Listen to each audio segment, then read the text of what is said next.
Hello, my name is Rich Howard, owner of Architectural Builders Supply. In this video is to bring you a closer look at this is the Babcock Davis part number RHPII-KIT-latch.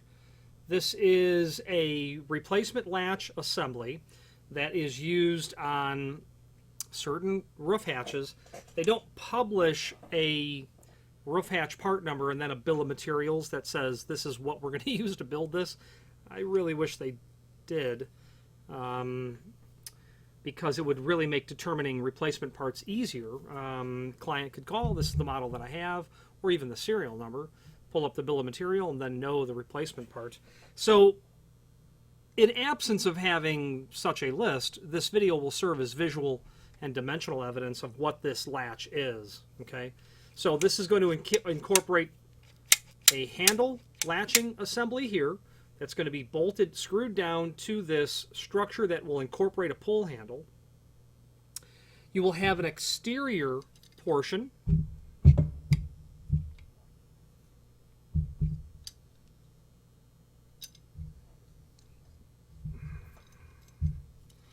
that will come, oh, I've got it backwards, come through. You will bolt that down. Those holes are drilled and tapped in the unit, or in the base.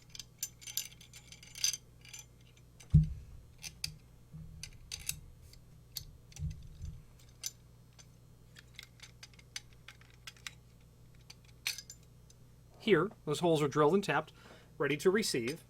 You will also get a couple of, after you get that pushed through and locked down, you will also have, because it strikes me that this would be possibly, if it's padlocked closed, I don't think you'll have too much of a problem with that, except that, you know, if you're never able to access the unit from the outside, you won't be able to padlock it, which means getting to that screw. If you want to just remove that screw and pull the whole unit off, they include a couple of Timmins nuts. I've heard these push nuts referred to as, I believe, the inventor, Timmins, and that would come up from the bottom side when you ran your key stock all the way through and push your Timmins nut here. And while that certainly doesn't make it impossible, I suppose, to pull that shaft off of the lock body, I've tried to remove Timmins nuts in the past. They don't come apart that way by pulling on them. That's for sure. So you're also going to get a plate that is going to be mounted to the side wall, so that when you close the door, this latch will make contact with the strike. Okay, also allowing you to be able to padlock your unit together as well. Okay, so you'll be able to get that all padlocked.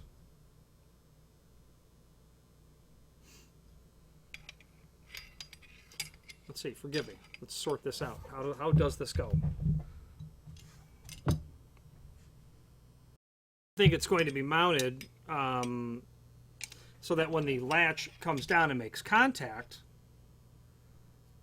the curved portion of the latch will hit this flat, what would be the strike, allowing it to be secured in place this way, allowing you to padlock it from the inside.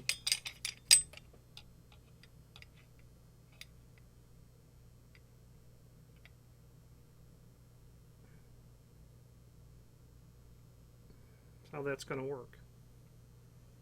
Trying to get that lined up there to make sure it all fits.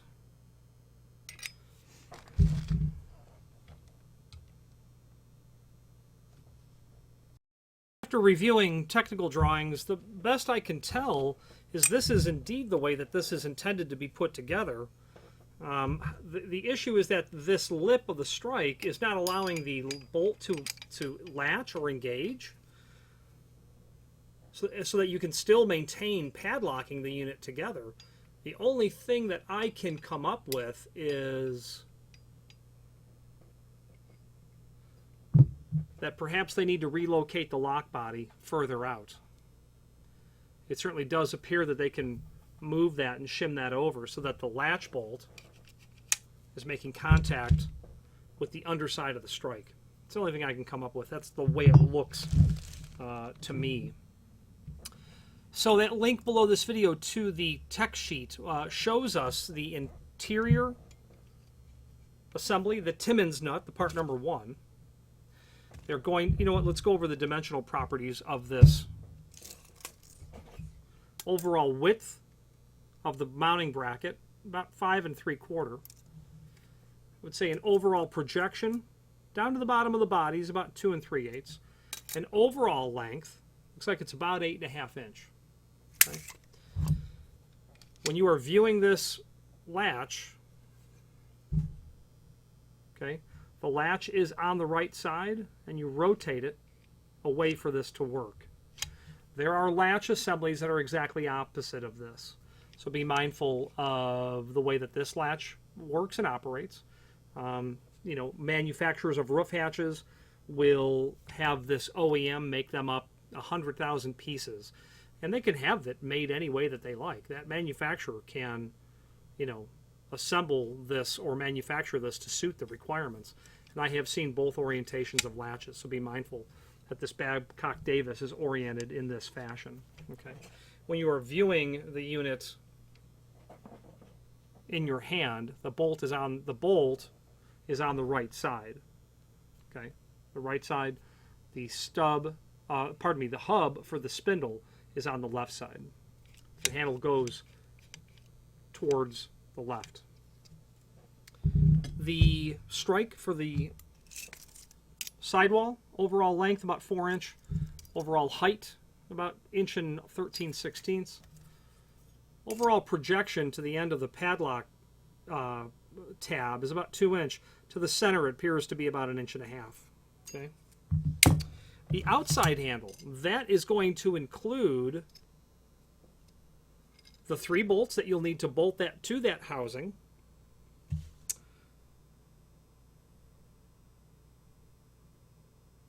And this entire item literally bolts together. There are no fasteners needed on the inside, except for a couple that you'll need for the strike itself. Okay. There are 2 Timmins nuts in there. I would probably use 2 if you could. If you see no reason not to. You will get 2 machine fasteners for the sidewall as well. Okay, for that bracket. Take a couple of basic dimensional properties of the exterior handle, just for the sake of doing it. Overall length of the handle looks like it's about 7 inch. You can obviously padlock that from the outside. If there's easy access to the roof, you're going to want to padlock that. Or if it's a roof hatch that you never use, you probably want to padlock that. The length of the shaft is a common question we get. From the underside of the bracket, not including the gasket that's there, all the way is about 4 1/8.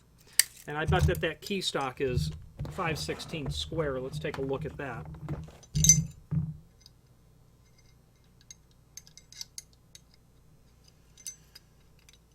.315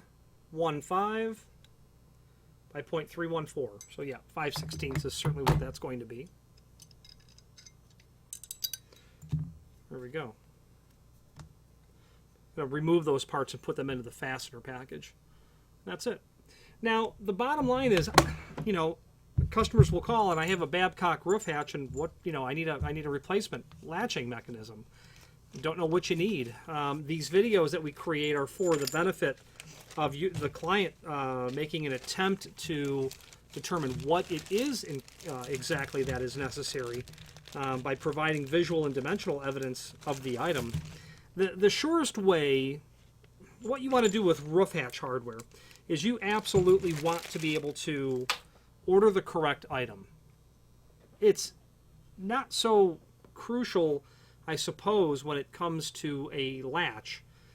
But when it comes to lifting mechanisms, the positioning of the lifting mechanisms on the lid and the sidewall, the length of the spring, the rate of the spring, the telescoping tubes, their lengths, all of that conspires to be an item that has been engineered to work with that manufacturer's product based on the composition of the lid, meaning the weight, aluminum or steel, based on the size the depth of the roof hatch, and where it's all mounted.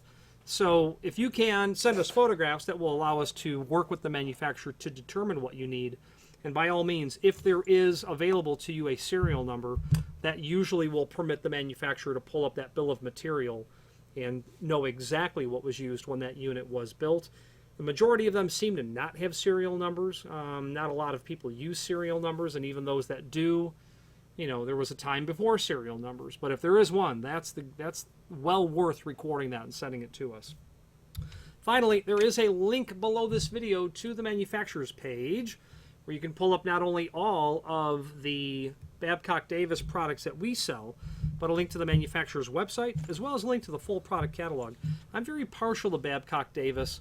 Their people are super nice, very helpful, very eager to help. And I like the quality of their product, especially their lifting mechanism. They have a unique lifting mechanism that the structure of what's mounted to the sidewall and what's mounted to the lid is modular. The part that goes to the sidewall is a unique piece. That will work on all of them. But then the length of the bracket, there are 2 or 3 different sizes depending on how deep your roof hatch is. But then inside of the telescoping tubes, they have, I think, 4 different springs. There are 3 springs, and then each of them can have a helper spring. And the rates of those springs, along with or without the helper spring, all conspire to make that roof hatch work the way it's intended to. So I think it's really great that they have that sort of modular system.